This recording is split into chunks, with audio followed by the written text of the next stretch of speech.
trata a respeito do juízo final.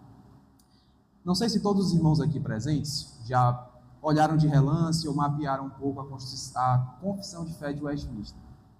Se chegarem na fase final da confissão, verão que há um apêndice com mais 2 capítulos. Capítulo de número 33 e 34.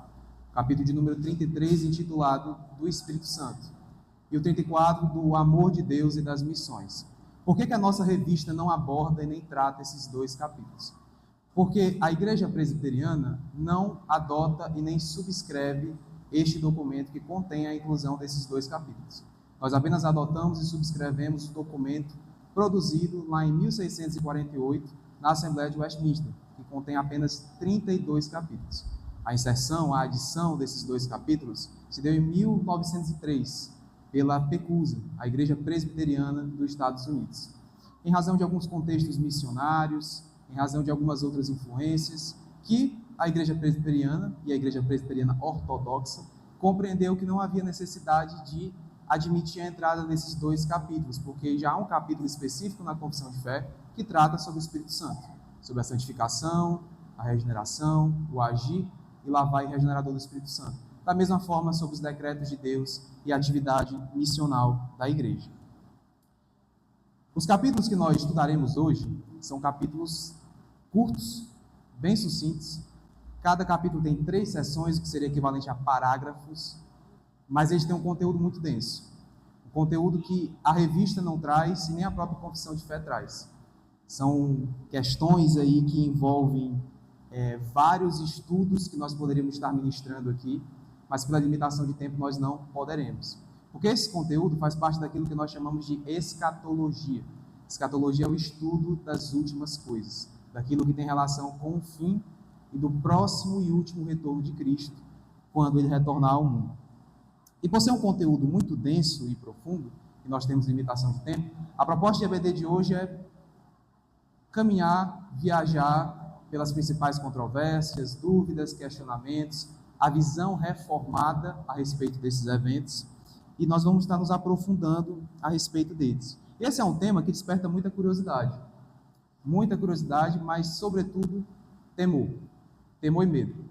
Parece que não só a mídia, mas os filmes, obras cinematográficas e os próprios crentes têm receio de falar sobre como as coisas vão terminar. Há várias produções midiáticas aí que tratam isso como um evento calamitoso, uma coisa bem caótica, algo que nós devemos ter medo. E é interessante falar sobre esse assunto porque é um assunto que nós apenas sabemos, nós não conhecemos. E existe diferença entre falar o que se sabe e o que se conhece. Quem fala sobre o que conhece, fala sobre algo que vivenciou.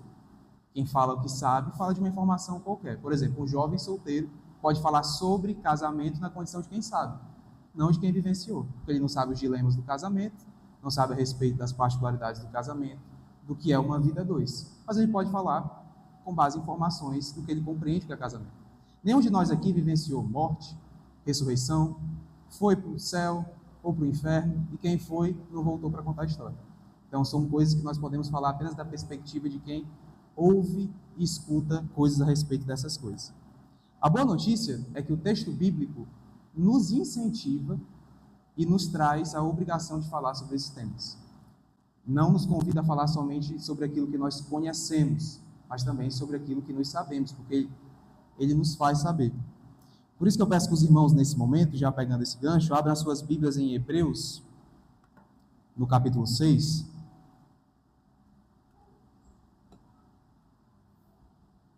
Hebreus, capítulo 6.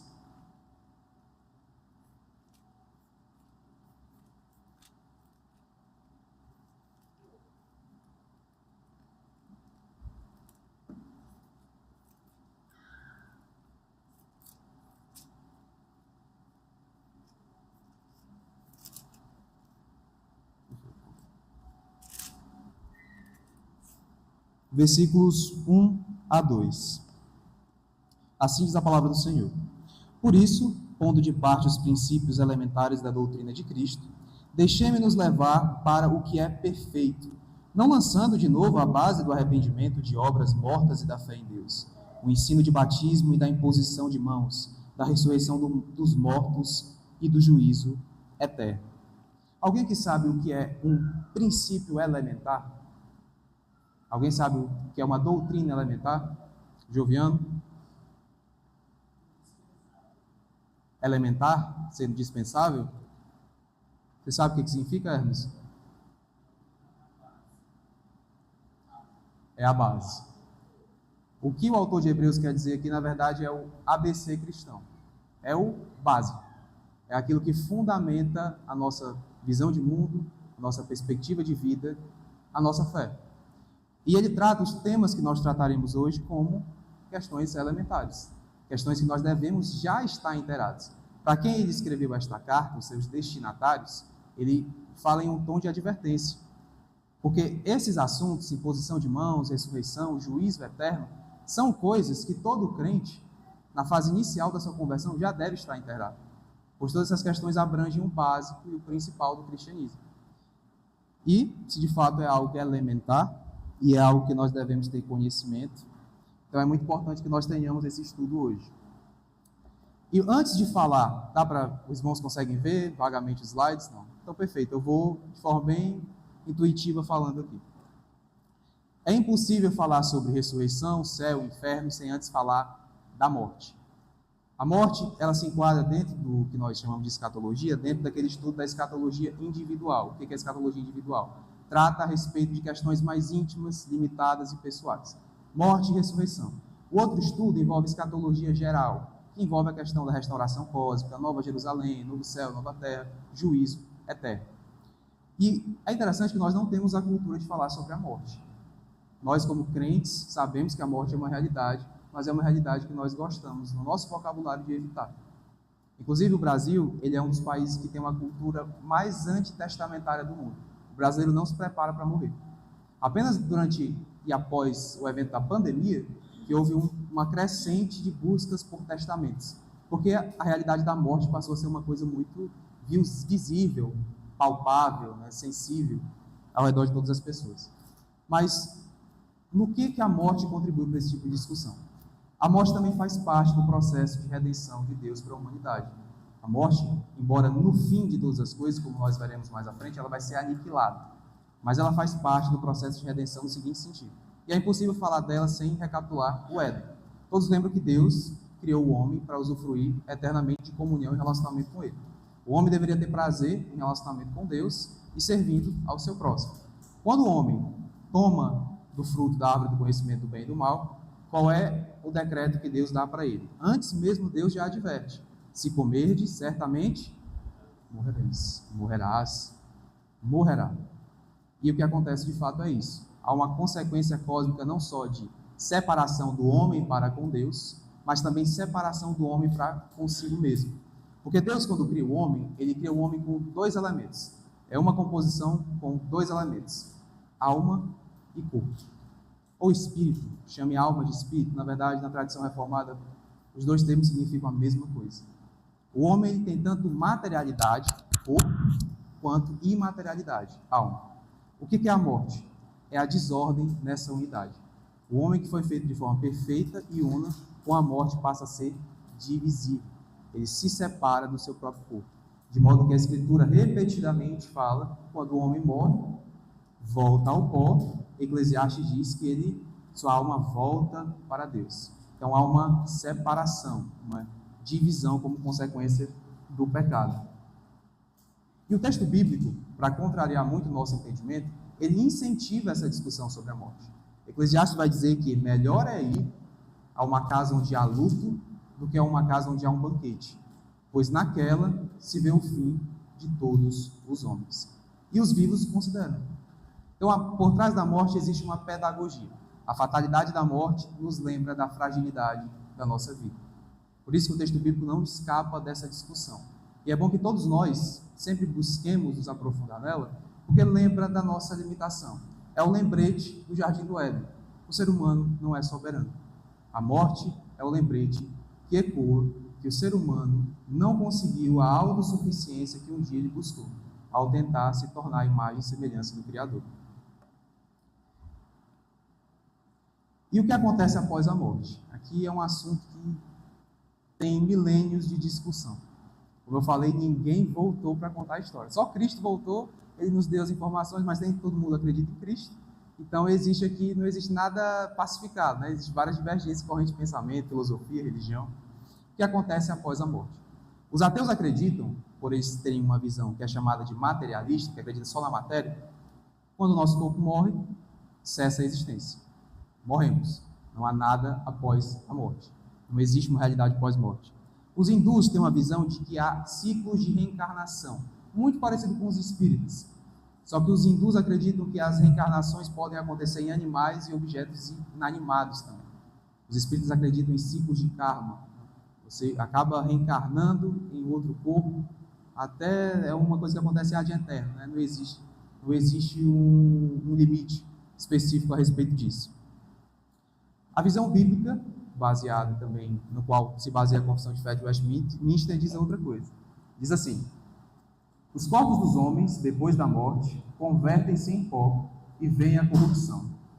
Mas as suas almas, que nem morrem nem dormem, tendo uma substância imortal, voltam imediatamente para Deus que as deu. As almas dos justos, sendo então aperfeiçoadas na santidade, são recebidas nos mais altos dos céus, onde vem a face de Deus em luz e glória, esperando a plena redenção dos seus corpos. E as almas dos ímpios são lançadas no inferno, onde ficarão em tormentos e em trevas espessas, reservadas para o juízo do grande dia final. A confissão traz uma informação que já contraria algumas visões. Primeiro, existe uma alma, chamada de substância imortal. Então, ou seja, independente do corpo, existe algo que vai saltar para a eternidade. É alma, é algo imaterial, não é tão tangível, não é palpável, mas existe.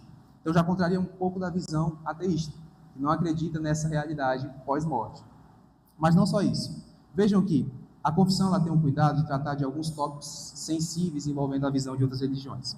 Veja a expressão destacada, que é: essas almas nem morrem e nem dormem. Existe uma doutrina que foi incorporada pelo Adventismo, mas ela não nasce com o Adventismo. É a doutrina do sono da alma. E acredite, tem muitos evangélicos, muitos protestantes que acreditam nessa doutrina. A doutrina adventista, que fala sobre o sono da alma, parte do princípio de que quando se morre, se entra em um estado imediato de inconsciência, de hibernação, aguardando-se o dia do juízo, de ressurreição, e o dia que Cristo chamará os seus eleitos para estar com ele, e os ímpios para estarem na condenação, sofrendo as penalidades do inferno. Essa doutrina ela nasce mais ou menos ali por volta do judaísmo do segundo tempo, mais ou menos um século antes e um pouco até depois de Cristo. Mas ganha mais forma com Calvino, com um grupo que ele chamou de, é uma expressão um pouco complexa mesmo, psicopaniquianos.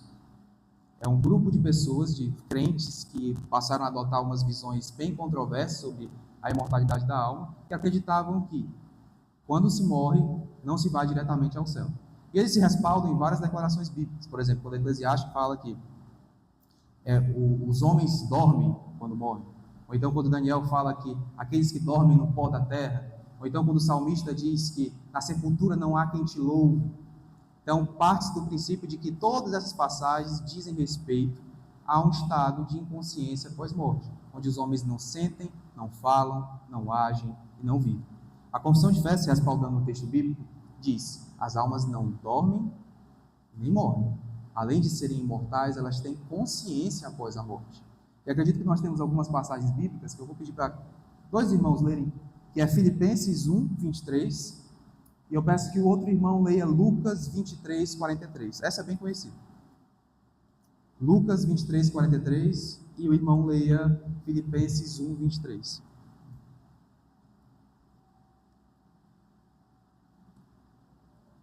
Primeiro que encontrar, pode ler.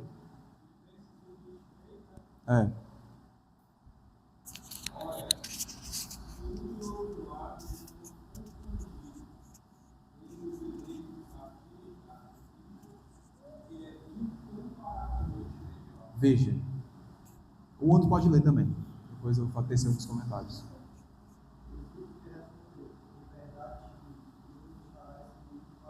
Opa. A primeira declaração, que é a de Filipenses, diz assim: prefiro estar com Cristo, que é incomparavelmente melhor. Se ele fala que é melhor, é porque de fato nessa região para onde ele vai após a morte, ele pode sentir, ele pode perceber, ele pode estar num ambiente onde ele sabe que ele está consciente no ambiente. Então, esse é um texto que Paulo fala que já contraria essa visão a respeito do som da alma. O segundo texto que o Luiz leu é aquela famosa passagem do ladrão na cruz. Jesus diz para o ladrão que se arrependeu, o ladrão que deixou sua impenitência: em verdade vos digo que hoje mesmo estará comigo no paraíso. Então, essa doutrina do som da alma, ela contraria o fato de ser imediata a ida do salvo para o reino dos céus. E o salvo, ele tem percepções, ele é um ser sensorial, ele consegue saber que ele está no ambiente, desde já usufruindo da presença do Senhor. Dos crentes, acredito que não há um texto mais claro do que isso, que o texto de Apocalipse 6. Não precisa ninguém ler, foi só uma breve referência. Que é o texto em que nós vemos as almas dos justos clamando a Deus por justiça.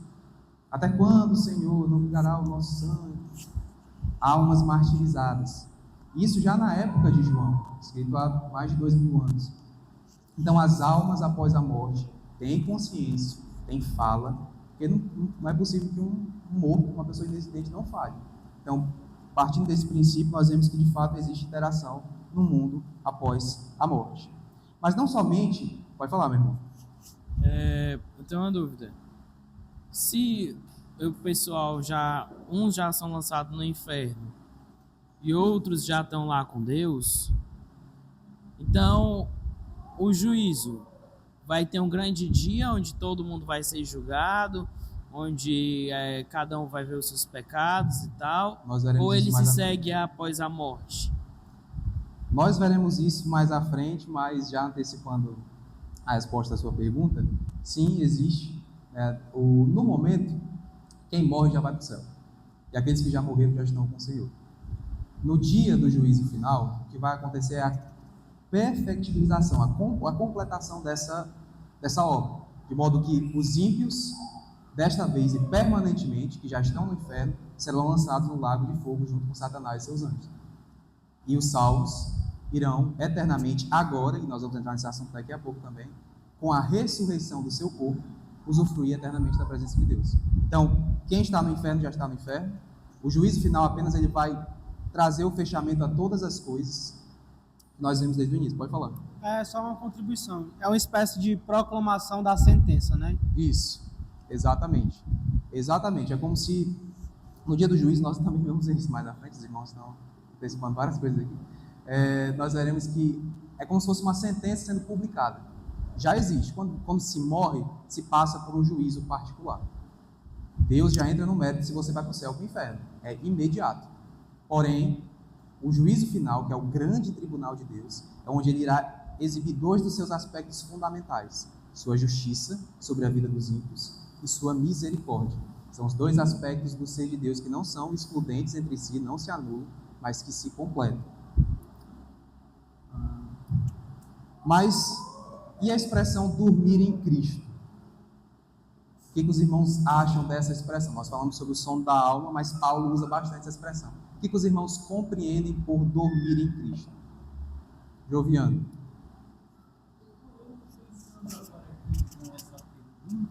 Eu vejo que é como se nós tivéssemos, graças a Deus, nós crentes temos alegria quando uma pessoa nossa parte. E a gente sabia e a gente sabe que ele era um salvo devido ao seu testemunho, não porque ele via para a igreja, mas o testemunho de vida. A prática dele demonstra que ele tinha Jesus Cristo no coração. Então há uma alegria saber que ele está com Deus. Acredito que é assim, não necessariamente que ele esteja dormindo como nós já vimos. Você quer falar, Hermes? Vai falar. Quando o Paulo ele fala de dormir, ele está usando uma linguagem afetuosa para se referir às pessoas que já não estão mais conosco. Para falar morte é uma coisa muito pesada, né? Então ele suaviza a linguagem para que se torne mais palatável. Porque eles estão falando, no contexto que ele fala, os que dormem, ele está falando de irmãos que não se encontram mais conosco. Então ele suaviza para ser entendido, mas não falar de forma desrespeitosa. Perfeito, é isso mesmo. Quer falar, Luiz? Pode falar.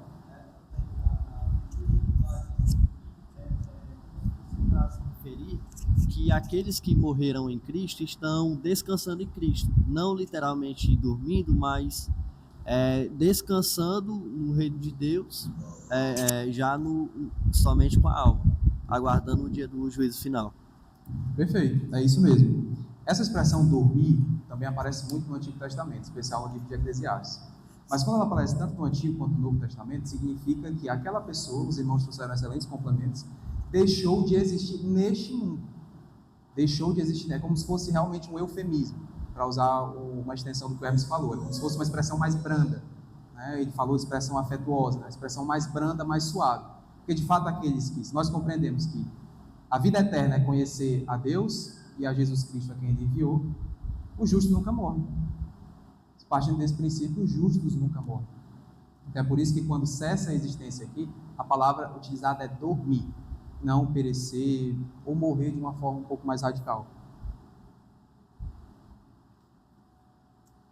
Aqui é uma continuação da seção de número 1, do capítulo 31 da Confissão de Fé de Westminster. Diz assim: além destes dois lugares destinados às almas separadas de seus respectivos corpos, as Escrituras não reconhecem nenhum outro lugar.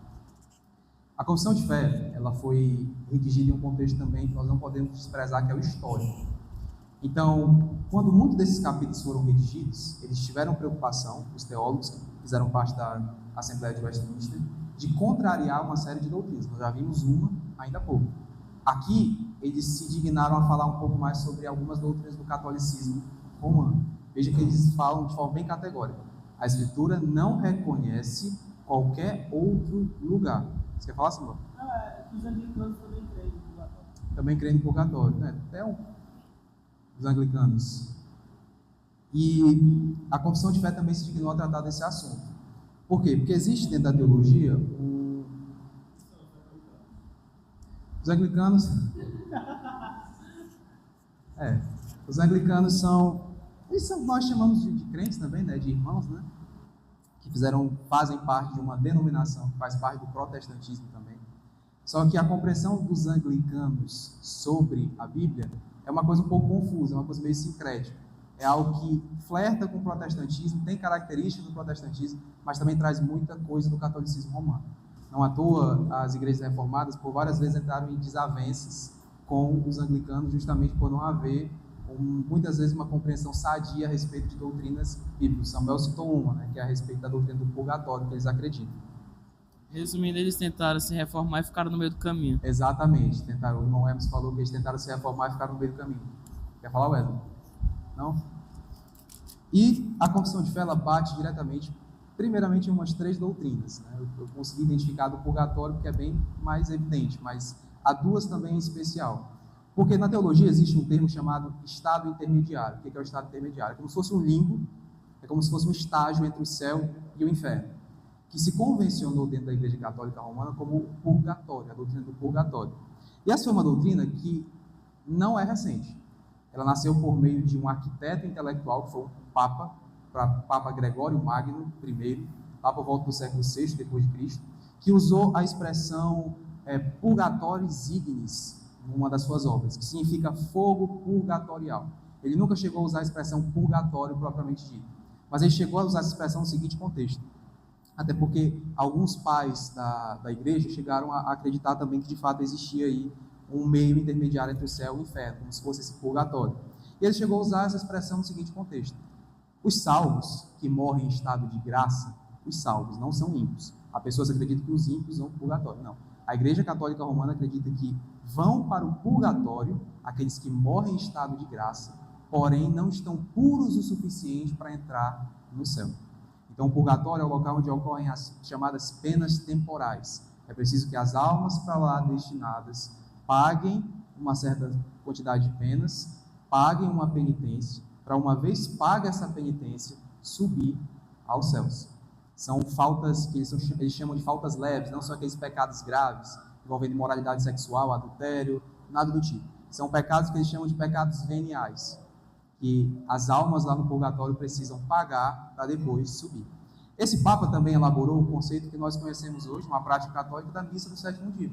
Ele lançou os fundamentos dessa missa, porque na época já havia o entendimento de que para essas almas saírem do purgatório, era preciso que houvesse uma atividade dos vivos aqui neste plano, orando, fazendo obras de caridade, intercedendo em favor deles. A doutrina do purgatório passou a ser uma coisa mais consolidada na Igreja Católica ali por volta da era medieval, no Concílio de Florença e no Concílio de Lyon. Depois da Reforma Protestante, nós tivemos o Concílio de Trento, que foi uma resposta à Reforma. E lá, a Igreja Católica Romana de vez lapidou o entendimento de que existe o purgatório. Qual é o grande problema? Eles embasam o entendimento deles no purgatório com base em um livro que nós consideramos apócrifo, um dos, né? Que é 2 Macabeus, onde lá nós vemos a previsão de pessoas, tem lá no texto bíblico, né, que nós consideramos não ser inspirado por Deus, de pessoas orando por pessoas inconscientes, pessoas que não estão mais neste mundo. E eles usam esse texto como respaldo para defender essa doutrina. Mas essa não é a única doutrina que eles defendem. Hoje, não é tão popular essas duas, mas já foi bastante, especialmente no contexto da confissão de fé, quando foi elaborada, que é a chamada doutrina Limbus Infantus, que é a doutrina que prega que os infantes, os bebês, as crianças não batizadas, elas vão para essa região, onde também precisam passar por um tempo de expiação, de expurgação, de purificação para subir ao céu. Pode falar, Juliano. Se uma pessoa morre e vai pagar lá e dar alguma coisa no purgatório, como que as crianças que são puras vai para lá também pagar o quê? Não é? Já mostra uma incoerência. Porque assim, dentro da teologia reformada, mas essa é a nossa concepção, né? As crianças, elas não são puras, elas nascem sob o efeito do pecado original.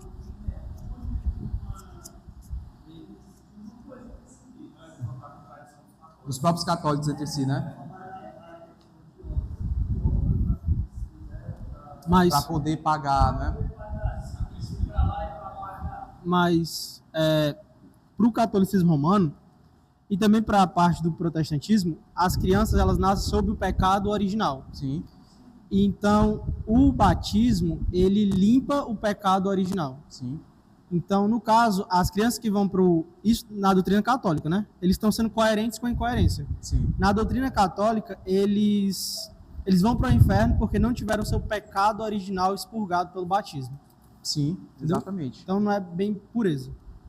Mas no caso também, como o Giovanni bem trouxe, para essas crianças saírem desse limbo, é preciso passar por um processo semelhante ao do purgatório em si. Só que é uma coisa que não se defende por muito tempo, não se sustenta por muito tempo. Outra doutrina, que é a Limbus Patrum, que é a doutrina que prega que os salvos do Antigo Testamento, até a subida de Cristo aos céus, ficaram nesse limbo. Eles não tinham acesso ao céu. Por quê? Morreram na fé, não iam para o inferno, mas também Cristo não havia aberto o caminho ainda para acessar o céu. Começando de trás para frente, né? Essa última doutrina, ela não se sustenta porque lá em Apocalipse 12, vamos abrir Apocalipse 12?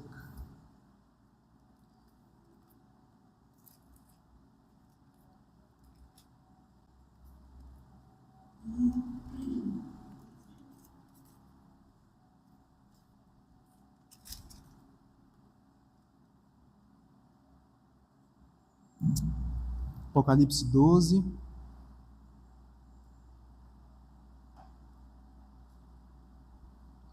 Vamos ler aqui do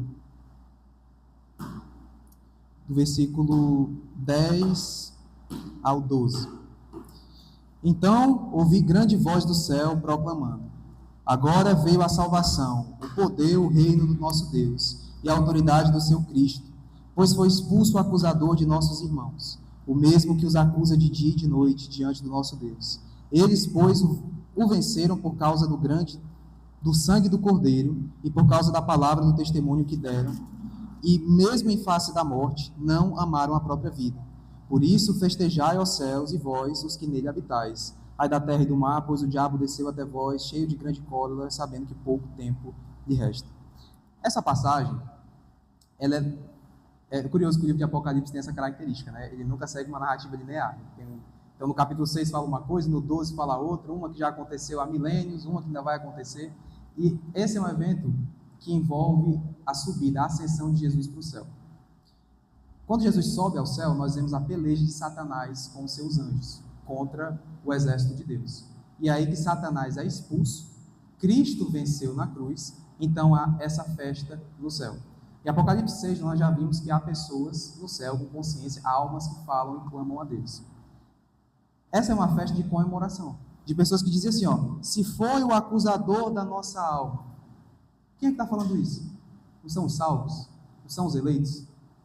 Então, como é que os eleitos do Antigo Testamento não tinham acesso ao céu, se quando Cristo morre, eles estão lá festejando? Então, esse é um texto que não ajuda muito essa doutrina católica, justamente porque já nos mostra que há vida no céu, almas conscientes, quando Cristo morreu, ressuscitou e subiu. Agora, falando especificamente do purgatório. O grande problema do purgatório, meus irmãos, é que ele nega a suficiência da expiação de Cristo. Parte do princípio de que, para você ser puro, totalmente puro, é preciso que você pague um débito melhor do que ele pagou. É preciso que você sofra penas temporais que, em última consequência, seriam maiores do que a ele sofreu por você e por mim. Nega-se a suficiência da cruz de Cristo. Esse é o grande problema e o problema principal do purgatório. E, no fim, acaba anulando também a noção e a compreensão bíblica que nós temos que a salvação é por graça e não por obras. Pois se eu tenho que pagar, eu tenho que suportar, então sou eu que estou fazendo. É o meu mérito, não é o de Cristo. E o texto bíblico também é muito cristalino quanto a isso, quando fala: as Escrituras não reconhecem qualquer estado intermediário entre o céu e o inferno. E aí ele faz a referência ao texto bíblico, de Hebreus 27, 9 e 27. E assim como aos homens está ordenado morrerem uma só vez, vindo depois disso o juízo. Então, deixou este mundo, de imediato, já entra no juízo particular, céu ou inferno, destinação já bem definida. Falando um pouco ainda do purgatório, um dos estopins para a reforma protestante foi a atuação desse cidadão aqui, o Johann Tetzel. Ele era o principal pregador das indulgências papais. O que são as indulgências? As indulgências são basicamente atos, obras que permitem que as almas saiam do purgatório, ou intercedam a favor do purgatório. São maneiras de se comprar ou de se adquirir favores e merecimentos de Deus. E na época, a Basílica de São Pedro estava em reforma, e precisava-se de arrecadação de recursos para essa reforma. Também um arcebispo de um lugar chamado Brandemburgo, tinha comprado vários cargos dentro da igreja. Ele precisava pagar as pessoas que permitiram que ele comprasse esses cargos. Então, esse cidadão aqui foi comissionado pelo Papa para fazer essa coleta de indulgência. Ele tinha um ditado bem interessante, que era: assim que a moeda no cofre tilinta, a alma no purgatório salta. Tem umas traduções que dizem assim, assim que a moeda no cofre cai, a alma no purgatório sai. Então, uma noção bem barganhosa a respeito do que é a salvação, do que é a vida. E ele tinha um método bem interessante que alguns pastores do nosso meio, inclusive, não digo presbiterianos, mas dentro do evangelicalismo brasileiro, utilizam. Ele tinha um método muito terrorista de conquistar e captar a atenção das pessoas, que envolvia justamente falar sobre a severidade do inferno, falava para parentes de pessoas mortas, pessoas que já tinham falecido, mães, pais, irmãos, que os seus parentes estavam sofrendo lá no inferno e que precisavam dessa indulgência, pois se eles contribuíssem, essas pessoas sairiam lá do inferno e cumpririam sua pena temporal mais rápido. Perdão, do purgatório, só retificando aqui, do purgatório. Curiosamente, um fato curioso é que o Martinho Lutero, quando pregou as suas 95 teses na Igreja da Alemanha, ele faz referência à prática desse cidadão aqui. Na tese de número 27, ele diz: pregam futilidades humanas quantos alegam que no momento em que a moeda soa ao cair na caixa e a alma se sai do purgatório. Na tese de número 28, ele vai dizer: é certo que a moeda, assim que cai na caixa, o amor ao dinheiro aumenta e cresce, pois a intercessão e a ajuda da igreja depende só de Deus, não de homens. Então ele censura duramente essa prática, muito embora ele mesmo não negue aqui a existência do purgatório, mas ele fala de forma bem contundente contra essa prática aqui. Agora nós vamos falar um pouco sobre a ressurreição. devagar aqui, né, que é assim.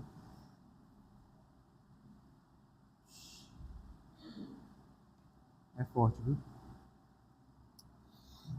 Meus queridos, entrando agora na seção número 2 do capítulo 31 da Confissão de Fé,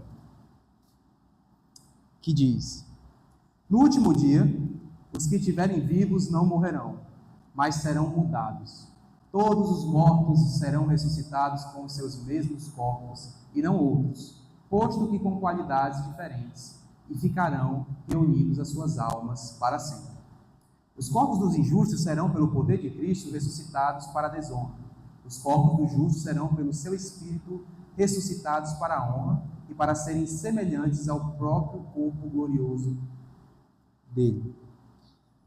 A respeito da ressurreição, como é de praxe para toda a verdade ser pregada, tem suas dificuldades, o próprio judaísmo apresentava algumas dificuldades quanto a essa compreensão.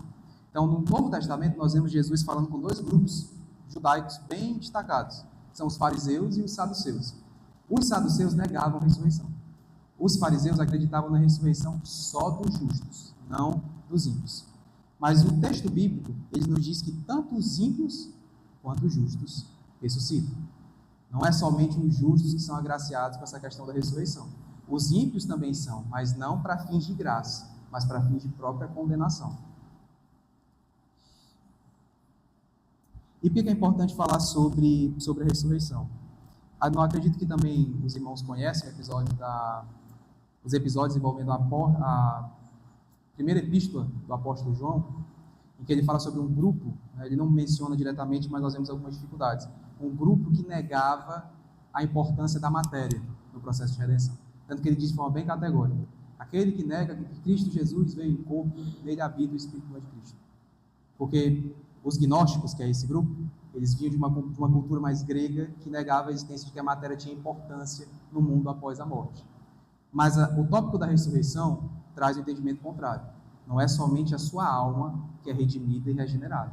O seu corpo, se crente, também é. E o fundamento principal que nós podemos utilizar para falar da ressurreição é 1 Coríntios 15, versos 12 a 19. Peço que algum irmão abra e leia.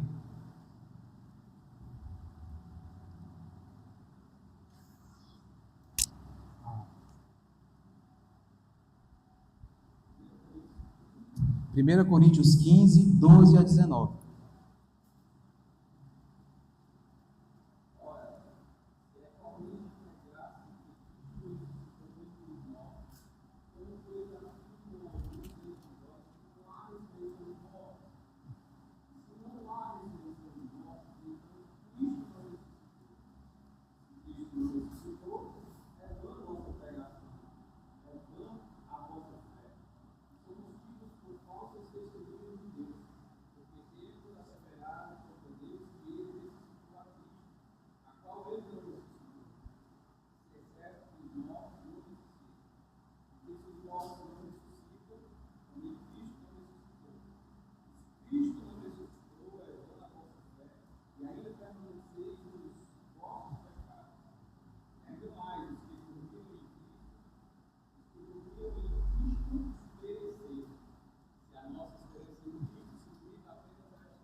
Meus irmãos, aqui está o fundamento de toda a fé cristã.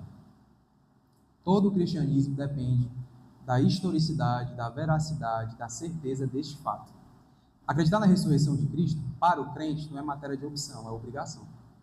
Porque se ele não acredita, e o apóstolo Paulo faz um jogo de palavras bem sarcástico, bem irônico, vai falando: se Cristo não ressuscitou, nós fazemos até de Deus mentiroso, porque ele não ressuscitou a Cristo, e nós somos os mais infelizes de todos os homens. Resumindo, se Cristo não ressuscitou, a minha e a sua busca por santidade, sua devoção e serviço na igreja, necessidade de falar sobre evangelização e missões, tudo isso é inútil. Nós estamos fazendo nada para o nada, seguindo a filosofia do autor de Eclesiastes, correndo atrás do vento, vivendo inutilmente. Então, o apóstolo Paulo ele trata com os coríntios de forma bem firme, porque havia dentro dessa igreja essa dificuldade, alguns segmentos tinham essa dificuldade de acreditar na ressurreição. E Paulo novamente vem lembrar que essa é uma doutrina elementar. A crer na ressurreição de Cristo é o fundamento do qual depende todo o cristianismo. Isso é uma verdade tão poderosa porque a verdade desse fato depende de duas coisas. A identidade de Cristo, porque se Cristo não ressuscitou, ele não era quem disse que ele era. Todas as profecias do Antigo Testamento não se cumpriram nele, ele não ressurgiu ao terceiro dia, ele não era o Messias, ele não era Deus, como ele falou, para reaver a própria vida. E aqui nós entramos num dilema que alguns irmãos conhecem, o C.S. Lewis, ele entrou. Ele fala sobre a probabilidade e a certeza de Cristo ser o Cristo. Ele diz que ou este homem era um lunático que aparentemente não tinha característica de um lunático porque ele tinha um bom padrão moral, era um homem que tinha tanta virtude, um homem que tinha muitos predicados, ou ele era um mestre da moral, um homem que falava sobre coisas boas como vários outros falam hoje em dia, mas também não tinha como ele ser isso porque ninguém falava que era a luz do mundo, que era o pão da vida, que era a porta das ovelhas, falava coisas assim que envolviam verdades tão fundamentais e ele trazia para ele uma exclusividade. Eu sou o caminho, a verdade e a vida. Nenhum mestre da moral na história da humanidade falou dessa forma. E a terceira opção é, ou ele era Deus. Tem três alternativas bem simples. Ou ele era louco e esperto, porque enganou uma série de discípulos e apóstolos, ou ele era um mestre da moral, mas aí não faz sentido em razão do seu comportamento, da maneira que ele falava como se fosse o próprio Deus, ou ele era Deus. Então, crer na ressurreição, ou descrer nela, coloca em xeque a divindade e o papel de Cristo na história da humanidade. E a segunda é, coloca em xeque, descrer na ressurreição, a restauração de todas as coisas. Porque a ressurreição de Cristo é que permite e nos faz com que participemos do processo de redenção. Não só da minha e da sua alma, o mundo inteiro. Porque Cristo passa a ser o representante da humanidade agora. Ele assume o lugar de Adão. Por isso que Paulo diz, ele é o segundo Adão e a primícia dos que dormem. Então, se Cristo não ressuscita, todos nós ainda estamos perdidos, todos nós não fomos regenerados, todos nós permanecemos sob o castigo da lei, todos nós estamos sem, como Paulo fala, sem Deus no mundo. O que nos resta com essa compreensão, se for isso mesmo, é aquilo que ele fala, comamos e bebamos, que amanhã morreremos. Então, toda a verdade do cristianismo depende da ressurreição de Cristo. Por isso que para nós isso não é uma questão de opção, crer, é um fato. E nós vemos que a confissão trata a respeito de dois processos que acontecem em dois tipos de pessoas, os mortos e os vivos. Os mortos, eles passam pelo processo de ressurreição. Os vivos passam pelo processo de transformação. É por isso que o apóstolo Paulo diz, nem todos morreremos, mas transformados seremos todos. Então, tanto os vivos quanto os mortos, eles passam por esse processo de revestimento de um novo corpo, que ele fala que é sem corrupção, sem a mácula do pecado, sem a fragilidade da carne, sem os resquícios da mortalidade. Ele fala muito isso em Tessalonicenses e também em 1 e 2 Coríntios, mais em 1 Coríntios. Pode falar, Vernos.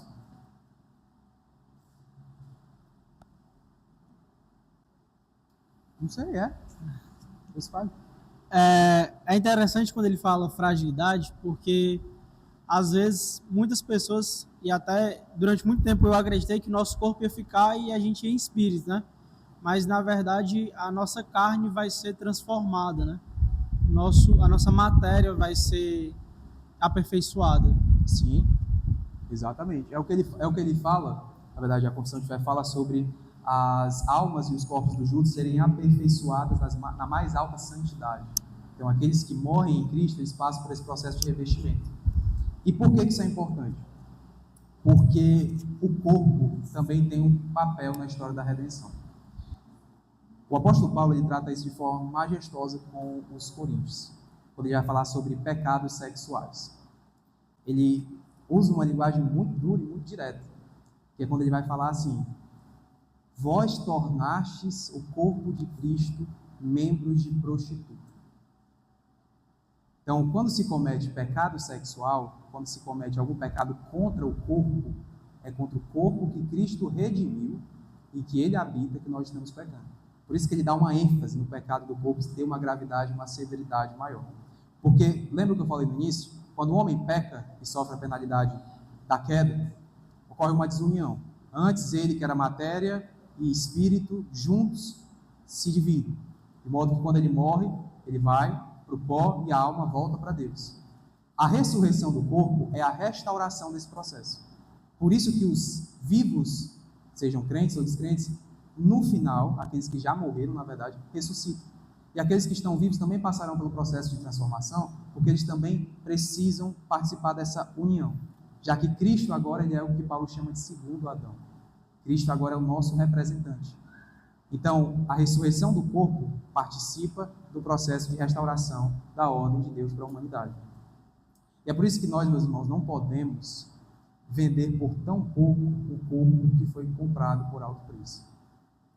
Nosso corpo ele foi selado com o Espírito Santo. Nosso corpo ele participa do processo de salvação. Ele não vai ficar aqui. E ainda que fique, nós vejamos o Senhor antes dele voltar, ele voltará para nós. Nosso corpo será reestruturado e nossa alma voltará para ele. Porque isso também faz parte do que Deus planejou para a humanidade.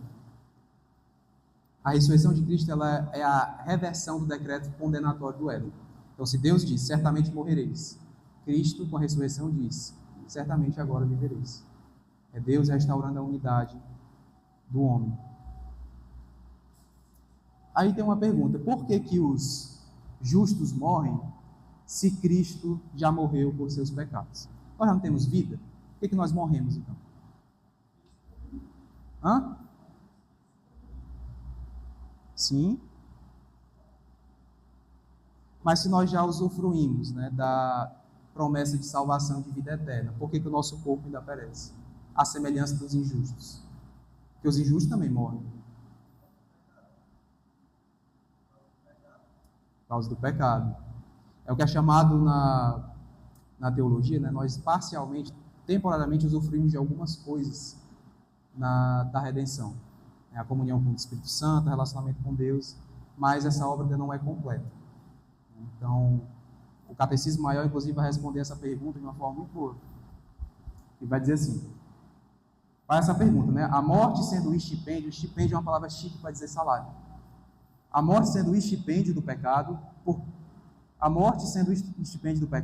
que não são os justos livrados dela, visto que todos os seus pecados são perdoados em Cristo? É uma pergunta boa, não é?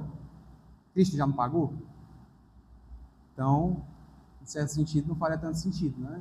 Nós morremos se ele já pagou a dívida pelo nosso pecado. Mas a resposta é a seguinte: os justos no último dia serão libertados da própria morte. E no ato de morrer, estarão isentos do aguilhão e da maldição dela. De modo que, embora morram, contudo, vem isto do amor de Deus, para os livrar perfeitamente do pecado e miséria e os tornar capazes de maior comunhão com Cristo na glória, na qual eles imediatamente entram. Então, a morte ela é apenas um rito de passagem que nós participamos, mas nos é garantido desde já que nós seremos todos restaurados. Pode falar, Samuel. Seria errado falar que a morte de Cristo reverteu apenas a nossa parte espiritual, mas a matéria ainda aguarda restauração? Eu acho que isso tem mais a ver com a questão da progressividade. Deus ele não faz as coisas num estalar de dedos, não porque ele não pode, mas porque ele não quer. Tudo que ele faz desde a criação, ele fez com um propósito, e ele fez aos poucos. Deus ele é um Deus de ordem. Então, tudo que é feito está dentro do projeto dele. E ele segue o projeto à risca. Então, a morte de Cristo, ela nos justificou, de modo que ela nos tornou libertos do pecado. Nós não somos mais escravos do pecado, mas a gente ainda sofre os efeitos do pecado. E um dos efeitos do pecado é a morte. Então, a gente ainda está nesse processo de santificação. Mas vai chegar o dia, que é o dia em que Cristo voltar, todos nós seremos transformados, e aí o processo de glorificação vai ser completado, e então a morte já não terá mais efeito sobre nós. Lá em Apocalipse vai dizer que quando Cristo retornar, até mesmo a morte será lançada juntamente com o diabo no inferno. Então, o poder da morte já não terá mais poder sobre nós. É o que Paulo, naquela declaração, que é um questionamento, né? Onde está a morte, o teu aguilhão? Então, o irmão Emerson respondeu muito bem. O plano de Cristo, o plano de restauração de Cristo, ele é progressivo. Então, hoje nós temos a promessa de habitação do Espírito Santo, comunhão com Ele. Mas ainda nós passamos por esse rito de passagem que é a morte. Ainda que a nossa alma vá para o céu, a matéria fica aqui. Mas Ele mesmo fala, aquele que crê em mim, de modo nenhum passará pela segunda morte, que aí envolve a condenação. Então, ainda que nós pereçamos fisicamente neste mundo, a promessa que envolve a restauração do nosso corpo nos é garantida em momento oportuno. E nós vamos entrar nesse mérito daqui a pouco também, envolvendo o retorno e a volta de Cristo, né? Quando isso será cumprido. E que é um assunto bem interessante também. O juízo final, também chamado de dia do Senhor, Paulo gosta de chamar de dia de Cristo, dia da ira. O Antigo Testamento usa bastante a expressão dia do Senhor, o Novo Testamento fala muito dia de Cristo. Dia do tribunal de Deus pode ser também uma expressão utilizada. Abramos nossos livros. Terrível dia também. Abramos nossas Bíblias, meus irmãos, em Atos 17, versículo 31. Quem encontrar pode ler.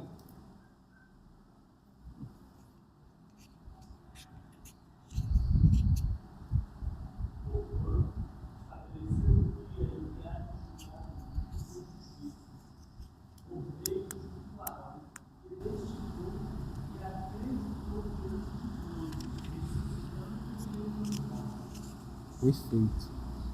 Esse e vários outros textos bíblicos nos dão a informação de que Deus designou um dia específico onde todos nós estaremos em uma audiência com Ele. Todos nós entraremos em juízo com o nosso Deus. E essa noção de juízo final não é uma coisa exclusiva do cristianismo. Algumas culturas antigas também já falavam sobre isso. Nós temos, por exemplo, a mitologia egípcia, que tem uma noção do tribunal de Osíris, onde os egípcios prestariam contas também pelos seus atos e falhas. Nós também temos a mitologia nórdica, que fala alguma coisa parecida envolvendo Odin. Então, essa noção de juízo final, de tribunal, não é uma coisa exclusiva do texto bíblico. Mas nós acreditamos que toda a verdade é uma verdade de Deus. Não importa se é dita por uma cultura X ou Y ou Z. E Deus se faz conhecer aos homens.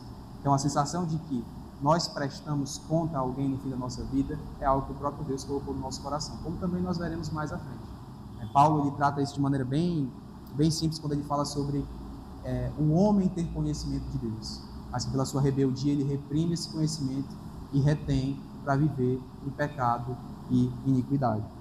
Isso é o bichinho aqui. E há outros textos bíblicos que falam a respeito desse juízo. Eu lembro que o irmão Hermes ainda há pouco perguntou sobre se as pessoas que são salvas vão já de imediato para o céu e os que não são vão para o inferno, assim como os que já foram salvos estão no céu e os que não estão já estão no inferno. Por que então há um juízo? Então nós veremos primeiro 2 Pedro 2,4. Ora, se Deus não poupou anjos quando pecaram, antes precipitando-os no inferno, os entregou a abismos de trevas, reservando-os para o juízo. Veja aqui que já há uma penalidade sendo aplicada, mas ainda não é o final. Tu, porém, por que julgas teu irmão? E tu, por que desprezas o teu? Pois todos compareceremos perante o tribunal de Deus. Romanos 14:10. Digo-vos que de toda a palavra frívola que proferirem os homens, dela darão conta no dia do juízo. Porque pelas tuas palavras serás justificado e pelas tuas palavras serás condenado. Então veja aqui, o texto bíblico é uníssono, ele vai pelo mesmo caminho. Tem um dia marcado, um dia que Deus determinou para julgar todos os homens. Agora nós vamos ler o capítulo de número 32. Ainda não. É interessante fazer essa distinção aqui. Os irmãos lembram no Antigo Testamento? Eu não sei vocês, mas em mim sempre gerou um misto de sentimentos. Quando eu vi alguns episódios no Antigo Testamento de matança e genocídio em larga escala. Então, quando Israel massacrava, matava um povo, matava uma nação, tinha crianças ali sendo mortas. Isso sempre me gerou alguns questionamentos, sempre me deixou um pouco apreensivo. Mas são o que nós chamamos de expressões do juízo temporal de Deus.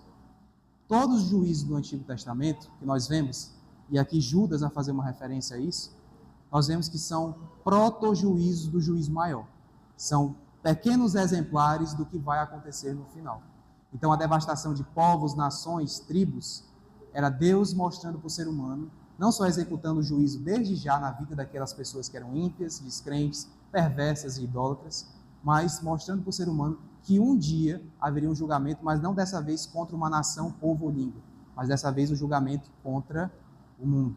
Aqueles que não aceitaram a revelação de Deus e não o reconheceram como soberano. Então Judas, ele usa um exemplo que todos nós conhecemos, que ele diz assim: quero, pois, lembrar-vos, embora já estejais cientes de tudo uma vez por todas, que o Senhor, tendo libertado um povo, tirando da terra do Egito, destruiu depois os que não creram, e os anjos, os que não guardaram o seu estado original, mas abandonaram o seu próprio domicílio, ele tem guardado sob trevas, em algemas eternas para o juízo do grande dia, como Sodoma e Gomorra, e as cidades circunvizinhas, que, havendo-se entregando a prostituição como aqueles, segundo após outra carne, são postas para exemplo do fogo eterno, sofrendo punição. Então, os juízos de Deus executados sobre Sodoma e Gomorra, sobre Faraó e seus oficiais, nós vemos Israel pelejando contra Moabe e outros povos, tudo isso servia de exemplo, era uma demonstração, uma pequena demonstração do grande juízo que viria. Servia para os homens da época terem temor, sabendo que Deus executa a sua justiça no agora. Oi? Isso, o tempo de Noé. Nós vemos Deus executando juízo no tempo de Noé.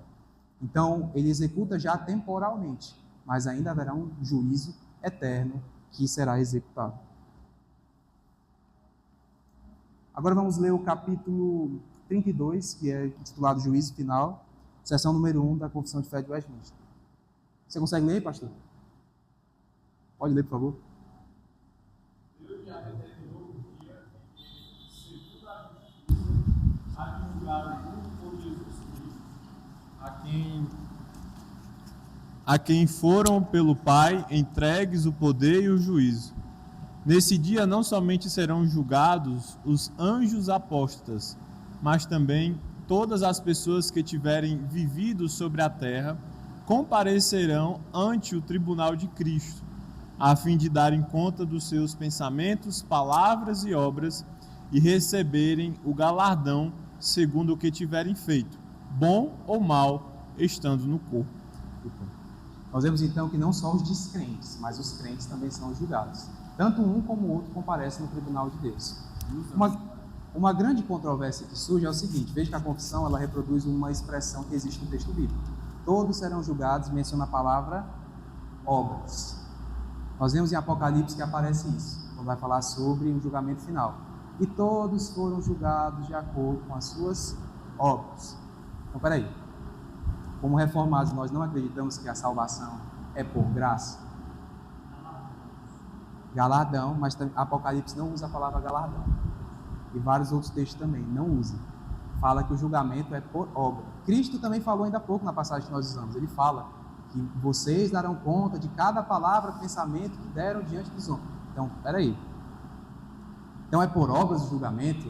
O mérito para entrar no céu não é por graça? Vamos abrir aí João, capítulo 5, versículos 28 e 29.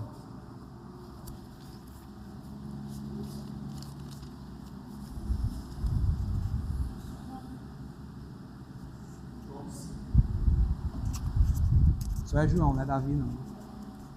Só é João, não é Davi não, viu? Versículos 28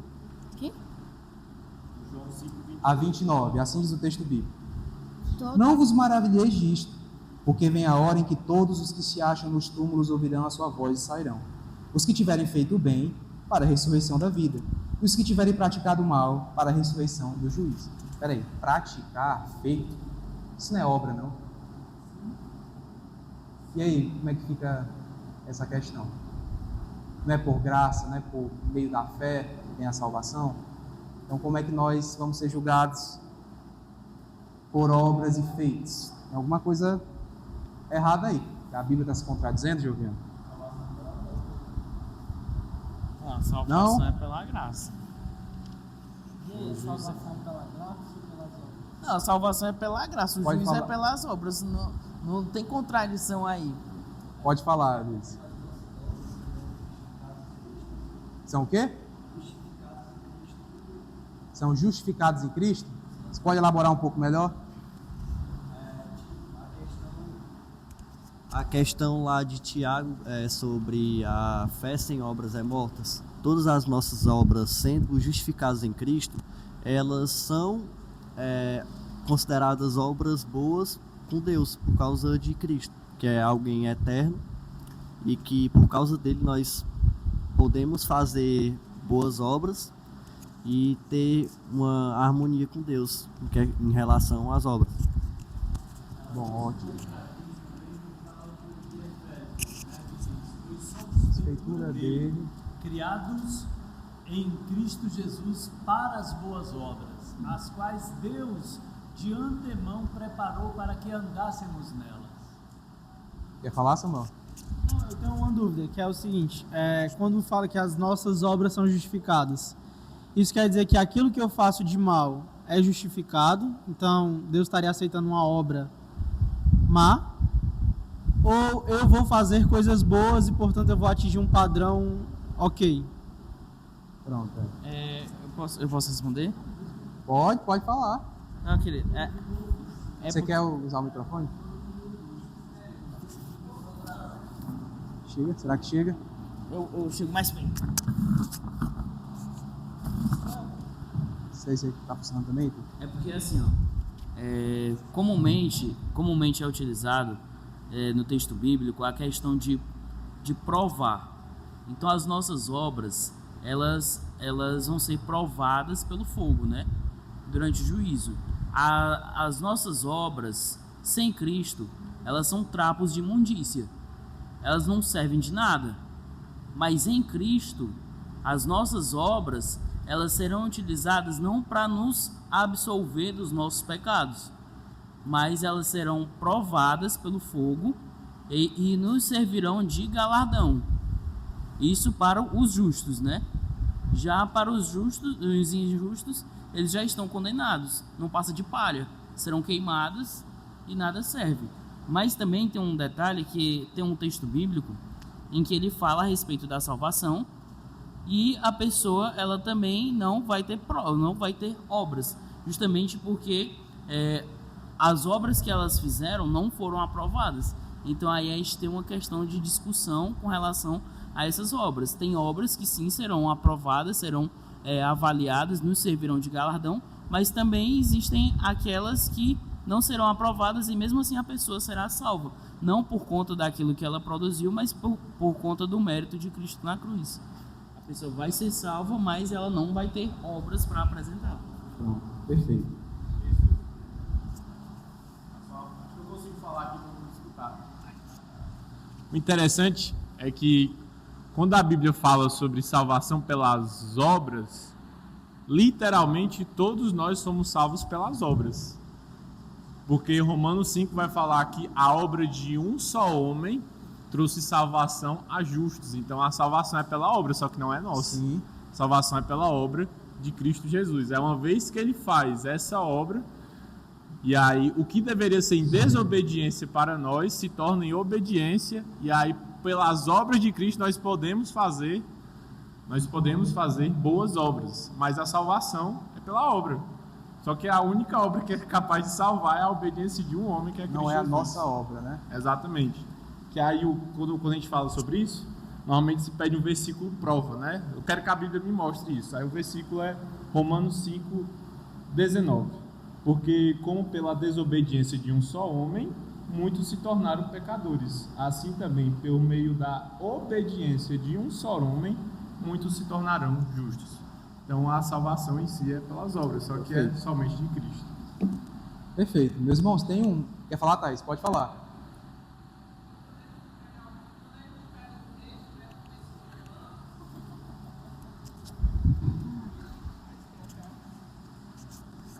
Quando a gente... Tem que falar aqui também,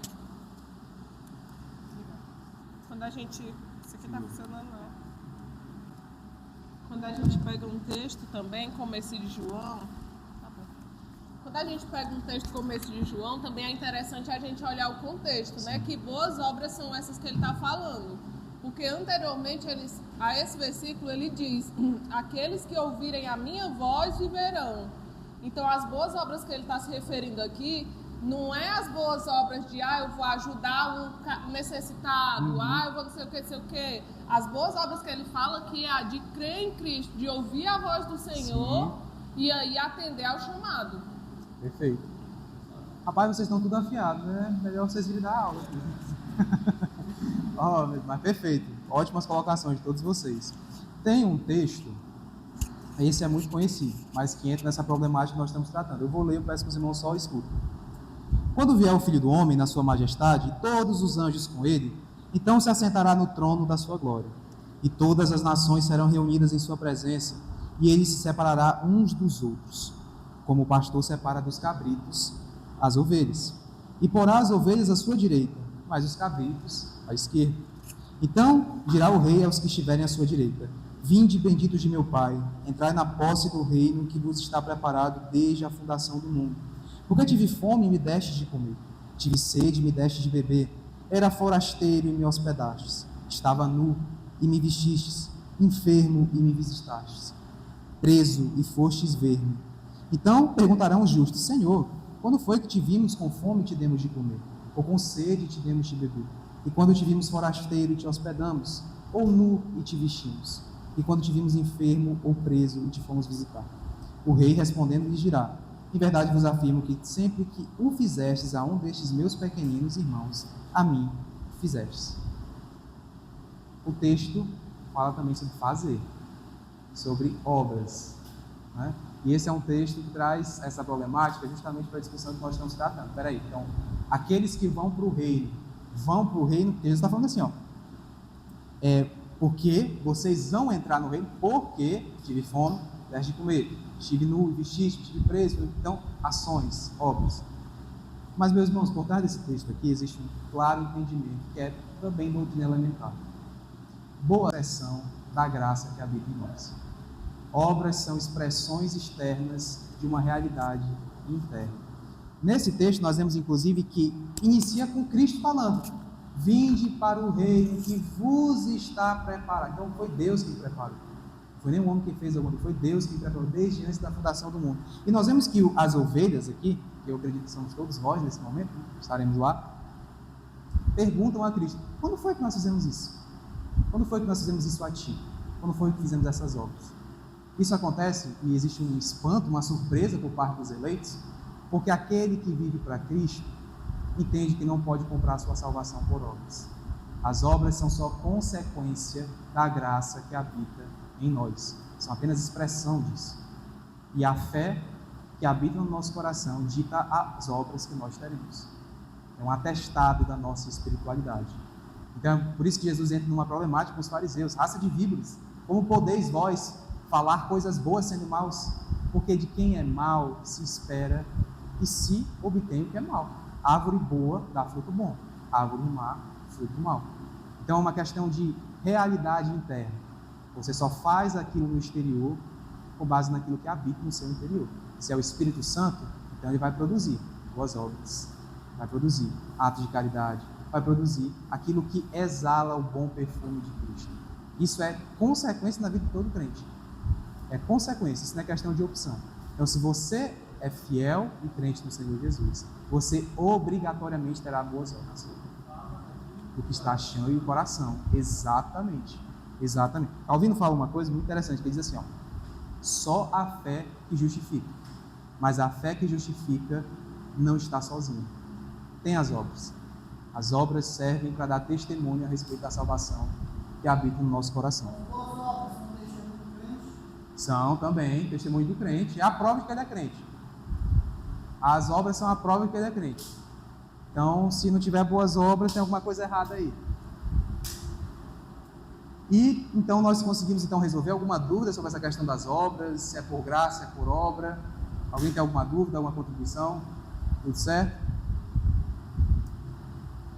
Há uma outra problemática que envolve as pessoas que habitam em regiões onde o evangelho não chegou. E aí, quando essas pessoas morrem, o que acontece com elas? Vamos aqui especular na Índia. Uma tribo na Índia, afastada da civilização. O evangelho nunca chegou lá. Um senhor de 60 anos morre hoje. Onde é que ele vai? Alguém sabe responder? Para o inferno? Para o inferno? Para onde?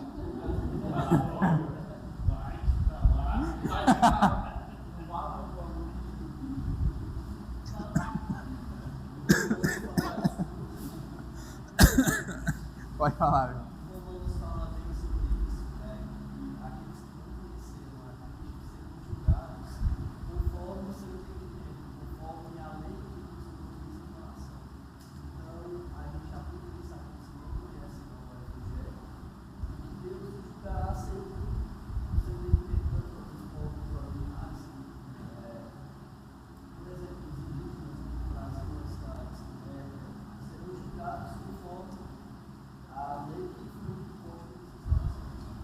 Rapaz, vocês estão estragando as minhas explicações. Vocês já sabem de tudo, aí não tem mais graça, né?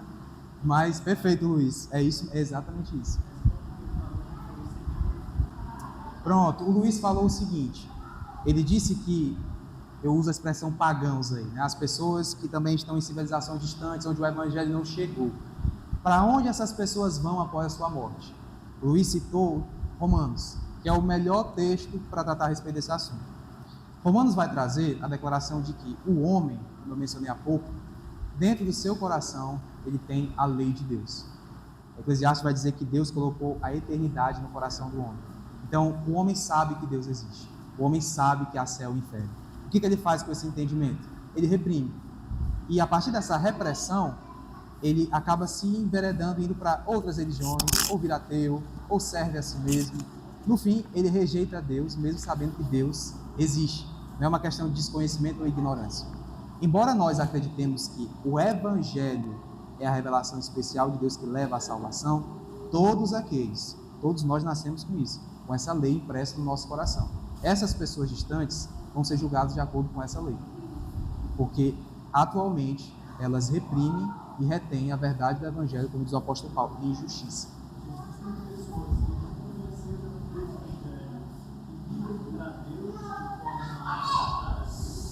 O Romanos vai dizer que não.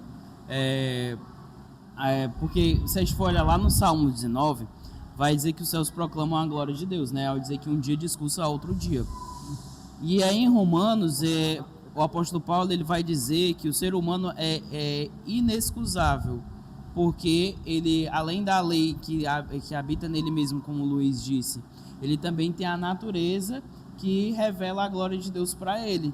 Então, a própria consciência dele também acusa ele. Então, ele teria tudo para dar glórias a Deus, mas ainda assim ele não faz. Pelo contrário, ele escolhe adorar animais, a si mesmo, entendeu? Então, é uma vontade dele próprio de rejeitar a existência de Deus. Por isso eles não podem dizer que Deus é injusto, porque Deus se revelou pela revelação natural. Mas Sim. essa revelação natural é insuficiente para salvá-lo.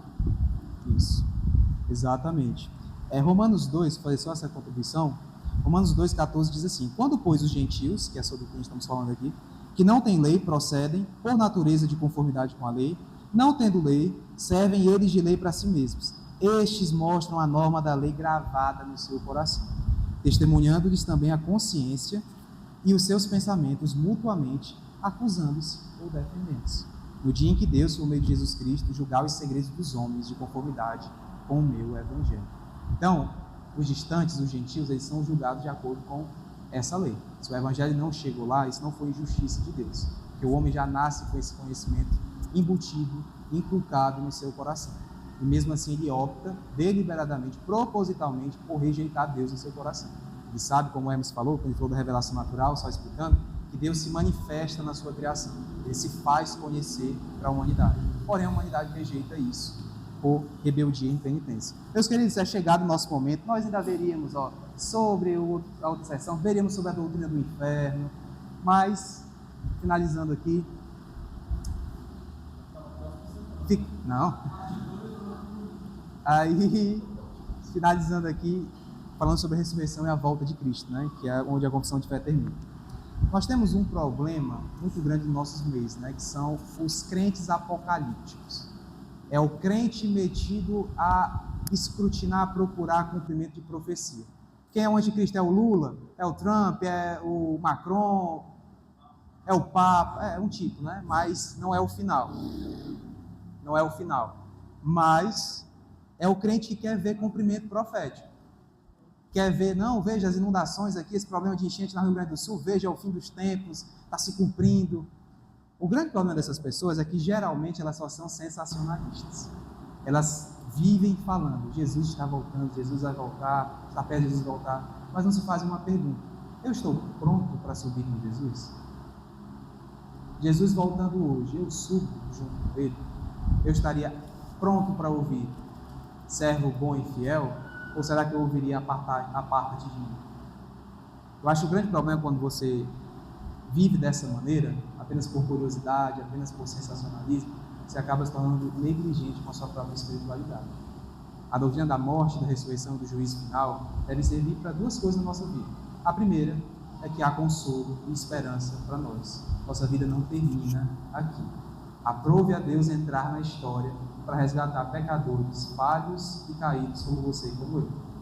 E também que mesmo as injustiças deste mundo muitas vezes nos afligindo, nos entristecendo e angustiando, quando homens maus parecem prevalecer e vencer, nós sabemos que para eles também é reservado um dia de juízo. Eles podem escapar deste dia hoje, mas o juízo eterno de Deus encontrará eles no momento certo. Amém? Então, que nós saibamos fazer como Francis Schaeffer nos ensinou. Que nós vivamos como se Cristo fosse voltar na nossa geração.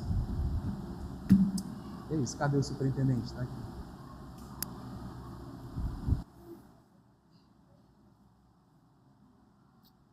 Vou botar aqui. Jamais. Mas eu ia falar para falar sobre o inferno, cara. Eu ia falar sobre o inferno. Mas o que você achou?